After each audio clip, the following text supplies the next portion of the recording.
మన ప్రభువును రక్షకుడైన క్రీస్తు పరిశుద్ధ నామమున ఫిర్యాదు సంఘం ప్రజలు వెళ్ళారా మరొక కాల్సింది దేవుని వాక్యం ధ్యానిస్తాను. ముందుగా ప్రార్థన చేసుకుందాం. ప్రార్థన.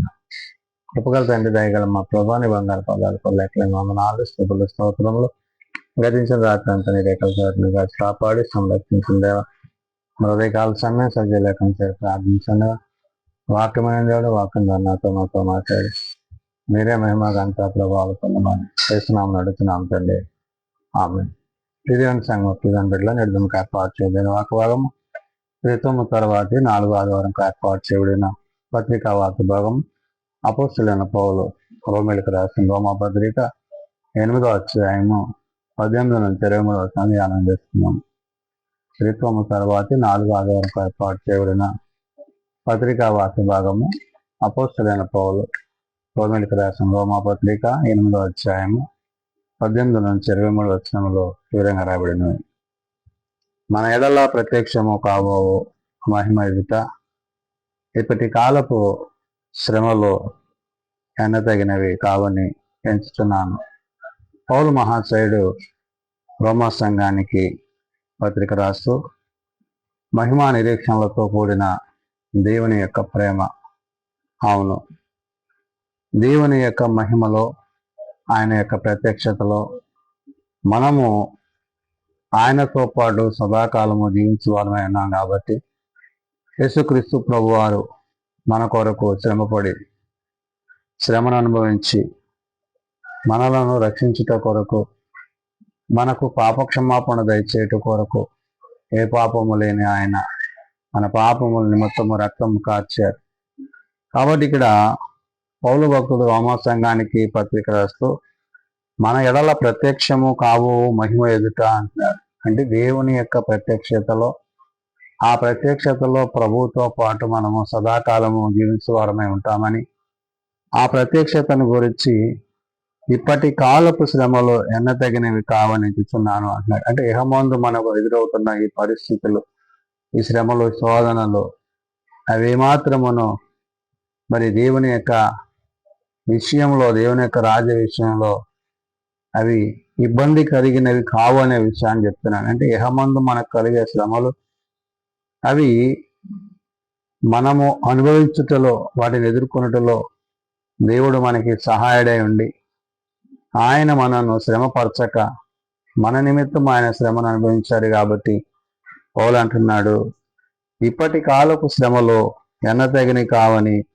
ఎంచుతున్నాను అంటున్నాడు. అంటే ఇహమందు దేవుని కొరకు మనం ఏదైతే కనిపెట్టి ఎదురు చూసి ఆత్మయందు నిలిచి ఉంటామో దానిని కూర్చి అంటున్నాడు, దేవుని కుమారుల ప్రత్యక్షత వరకు సృష్టి మిగుల ఆశతో తేరిచూచు కనిపెట్టుతున్నది.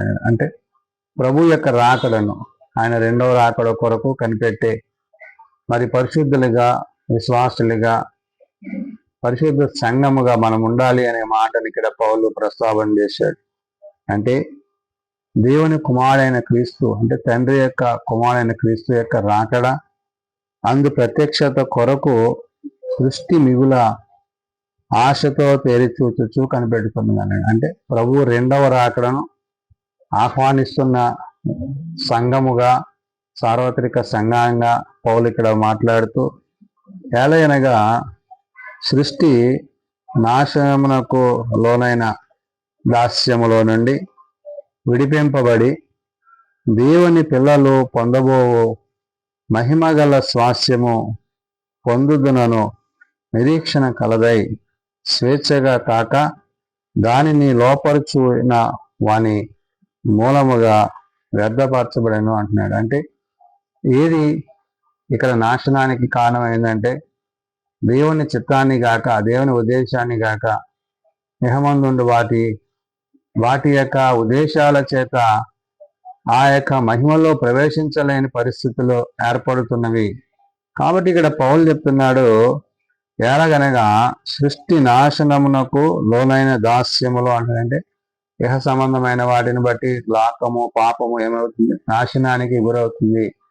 ఆయన కలుగు చేసిన సమస్తము మేలని ఆయన కలుగు చేసిన దానిలో నేడు ఈ నాశనాన్ని గురించి పౌలు ప్రస్తావన చేస్తున్నాడు. ఈ నాశనమునకు లోనైన దాస్యముల నుండి విడిపింపబడి దేవుని పిల్లలు పొందబోవు అని అంటే ఏంటి? ఇహమందు మనము కొంతకాలమే ఉంటాము, పరమందు ప్రభువుతో సదాకాలం ఉండే ఆ యొక్క మహిమను గురించి మాట్లాడుతున్నాడు. దేవుని పిల్లలు పొందబోవు మహిమగల స్వాస్థ్యము పొందుదునను నిరీక్షణ కలది అని అంటే నిరీక్షణలే నిద్రవలే దుఃఖపడక క్రీస్తు యొక్క ప్రేమలో, క్రీస్తు యొక్క కృపలో ఆ నిరీక్షణ కొరకు ఎదురు చూచు అందులో జీవించవలసిన ఆ యొక్క స్థితిని పౌలు రోమా సంఘానికి, సార్వత్రిక సంఘానికి గుర్తు చేసి, స్వేచ్ఛగా కాక దానిని లోపరిచిన వాని మూలముగా వ్యర్థపరచబడినాడు. ఎవరు వ్యర్థపరచాడంటే అపవాది ఆది తల్లిదండ్రులను ఏదైతే మోసం చేసి ఇది నిజమా అని చెప్పి వారిని విశ్వాసంలో నుండి, ఆత్మీయ స్థితిలో నుండి, దేవుని మాటలో నుండి వారిని నాశనానికి నడిపించాడో ఆ అపవాదే ఇప్పుడు ఏమయ్యాడంట? స్వేచ్ఛగా కాక దాన్ని లోపరచిన వాని మూలంగా వ్యర్థపరచబడను అంటున్నాడు. ఈ వ్యర్థపరచబడిన దాని నుండి దేవుడు మనలను పరిశుద్ధులుగా చేసి ఆ పరిశుద్ధతలో ఆయన మనలను స్థిరపరుస్తున్నాడు. అందును బట్టి సృష్టి యావత్తు ఇదివరకే ఏకగ్రీవముగా మూలుగు గుర్చు ప్రసవ వేదన పడుచున్నదని ఎరుగుదు అన్నాడు. సృష్టి యావత్తు అంటే ఆయన కలుగు చేసిన సమస్తము, అందు ఆకాశము, భూమి, సముద్రము, అందు జీవులు సమస్తము కూడా ఇప్పుడు ఏమవుతున్నామంటే నాశనానికి గురవుతున్నవి. అంటే ఇవన్నీ కూడా ఆయన రాకడను గుర్తు చేస్తున్నవి. అంటే ప్రభువు వచ్చే సమయానికి ఇందులో ఉన్న సమస్తము కూడా నాశనానికి కారణమవుతాయి అనే విషయాన్ని, ఇవన్నీ కూడా పూర్తిగా నిర్మూలింపబడతాయనే విషయాన్ని పౌలు ప్రస్తావన చేశాడు. అందుకనే సృష్టి యావత్ ఇదివరకే ఏకగ్రీవముగా మూలుగుచ్చు ప్రసవ వేదన పడుతున్నదని ఎరుగుదాం అంటాడు. అంటే స్త్రీ ప్రసవ వేదన పడినప్పుడు ఎలాంటి కష్టాన్ని, శ్రమను అనుభవిస్తారో అలాగా ప్రభు యొక్క ప్రత్యక్షతలో, ఈ రాకడలో మరి ఇహమందు ఉన్న పాపము, ఇహలమందు ఉన్న సమస్తము అతి నాశనానికి గురవుతాయి అనే విషయాన్ని పౌలు గుర్తు చేసి, అంతేకాదు ఆత్మ యొక్క ప్రథమ ఫలము నొందిన మనము కూడా దత్తపుత్రత్వము కొరకు అంటే ఆత్మ ఏంటంటే మనము ఆత్మ చేత, అంటే ఆదరణకర్త అయిన పరిశుద్ధాత్మ చేత నడిపింపబడుతున్న మనకి దేవుని యొక్క సహాయాన్ని ఇక్కడ పౌలు గుర్తు చేశాడు. అందుకనే అంతేకాదు ఆత్మ యొక్క ప్రథమ ఫలము నొందిన మనము కూడా దత్తపుత్రత్వము కొరకు అనగా మన దేహము యొక్క విమోచనము కొరకు కనిపెట్టచ్చు మనలో మనము మూలగుచ్చున్నాము అంటాడు. అంటే ఇహమందు నుండి యొక్క శరీరము నుండి విడిపింపబడి ఆత్మ నిలిచిన వారమే ప్రభు వచ్చినప్పుడు ప్రభుతో ఆ నిత్య మహిమలో, ఆ నిజ రాజ్యములో సదాకాలము జీవించే వారమే అంటాము. కాబట్టి మహిమ నిరీక్షణలు కలిగిన వారముగా, నిరీక్షణ లేని ఇతరుల వల్ల దుఃఖపడకుండా ఒక నిరీక్షణ మనకు ఉంది. ఏంటంటే ప్రభు సెలవిచ్చినట్టుగా ఆయన తిరిగి వచ్చి వాని క్రియల చొప్పున వానికి ప్రతిఫలం ఆయన ఇవ్వబోతున్నాడు. కాబట్టి మేలు చేయువాడు ఆయన యొద్దకు పునరుత్థానమందు ఆ యొక్క నిత్యరాజ్యానికి, కీడు చేయవాడు మరణానికి, నాశనానికి నడిపబడతాడు. కాబట్టి కీడు చేయటం మాని మేలు చేయొచ్చు.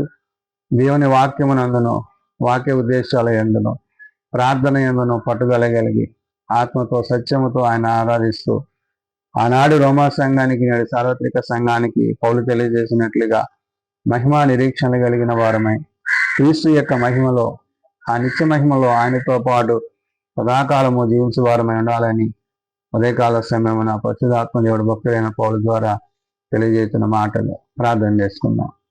ప్రేమ నమ్మకం కలిగిన మా తండ్రి, కృప కలిగిన దేవ, అవును నాయన, నిరీక్షణ కలిగి నీ యందు విశ్వాసంలో కొనసాగుటకు, నీ మహిమ యందు నిలుచుటకు, నీవు మాకు అనుగ్రహింపజేసిన ఈ యొక్క ప్రత్యక్షతలో ప్రవేశించుటకు సహాయం దయచేయండి అయ్యా. మేలైన దానిని కలిగినటకు, నీవు మాకు అనుగ్రహించిన ఈ యొక్క నిత్య మహిమలో నీతో సదాకాలము జీవించుటకు సహాయం దయచేయండి. బలహీనలను బలపరచువాడు, రోగులను స్వస్థపరచువాడు, ఆయా ప్రార్థన అవసరం కలిగిన కుటుంబాలను లేవనెత్తువాడు. ఎవరైతే నీ సన్నిధిలో ప్రభు నీ నిమిత్తము, నీ కనికర కృపల నిమిత్తము కనిపెడుతున్నారో అటు వారందరూ నాయన నీ నిత్యరాజ్యంలో నీతో సదాకాలము జీవించేవారై ఉంటారు. కాబట్టి నాయన, నశించిన దాని వెదక రక్షించడానికి తండ్రి యొద్ద నుండి పంపబడిన ప్రభువ నీ రక్తము చేత, నీ శరీరము చేత నీవు మాకు అనుగ్రహించిన యొక్క రక్షణను మేము నీ యందు నిలిచి జీవించి నీ కృపయందు కొనసాగుటకు సహాయం దయచేయండి. బలహీనలను బలపరిచేవాడవు, రోగులను స్వస్థపరిచేవాడవు. అవును నాయన, మా బలహీనతలు, మా శారీరక రుగ్మతలన్నీ తొలగించి నీ ఆత్మయందు మమ్మల్ని స్థిరపరిచి మీ కృపచేత కాపాడి సంరక్షించండి. చనిబిడలు, యవనులు, పెద్దలు, వృద్ధులు ప్రతి వారిని వారి వారి తరగతులు చొప్పున ఆశీర్వదించి జీవించి మీ కృప వెంబడి కృపచేత కాపాడి సంరక్షించమని, శ్రేష్టమైన నీవుల చేత కృపల చేత మమ్మల్ని స్థిరపరచమని, అయ్యా రేపటి సమాధి కొరకు నేటి నుంచి మమ్మల్ని సిద్ధపరచమని యేసునామమున అడుగుచున్నాను తండ్రి, ఆమేన్. పరలోకమందున్న మా తండ్రి, నీ నామం పరిశుద్ధపరచబడుగాక, నీ రాజ్యం వచ్చుగాక, నీ చిత్తం పరలోకమందు నెరవేర్చినట్లు భూమి మీద నెరవేరుగాక. మాకు దయచేయం, మళ్ళీ ప్రార్థన చేసిన వాళ్ళు మేము క్షమించిన ప్రకారం అపరాధం క్షమించండి. శోధనలో తేకాల్సిన తప్పించము. రాజ్యము, శక్తి, మహిమ నిరంతరం నీవే తండ్రి, ఆమేన్.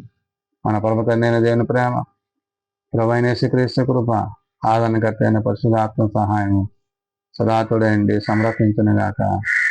ఆమేన్.